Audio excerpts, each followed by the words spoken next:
In today's video, I'm going to show you how to delete a table in Slack step by step.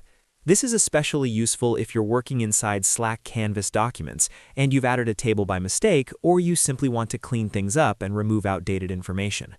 Slack tables are great for organizing data, but knowing how to remove them properly can save you time and frustration. If you find this tutorial helpful, make sure to hit the like button and subscribe to the channel for more easy Slack tips and software tutorials. Let's jump right in.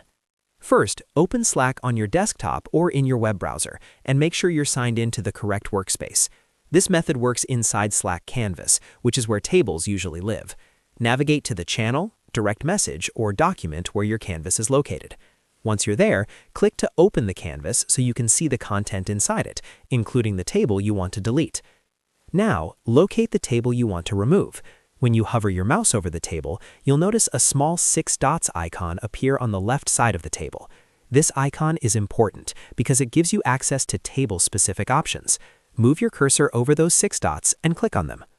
After clicking the 6 dots icon, a small menu will open with several actions you can take for that table. From this menu, look for the option that says Remove. Go ahead and click on Remove. As soon as you do this, the entire table will be deleted from the canvas. At this point, take a moment to double-check your document. Make sure the table is gone and that the rest of your content looks the way you want it to. If you accidentally remove the table and need it back, you can quickly use the Undo shortcut, usually Ctrl-Z on Windows or Command-Z on Mac, as long as you haven't refreshed or closed the canvas. And that's all there is to it. You've successfully deleted a table in Slack using the built-in Canvas tools. This quick method helps keep your documents clean, organized, and easy for your team to read.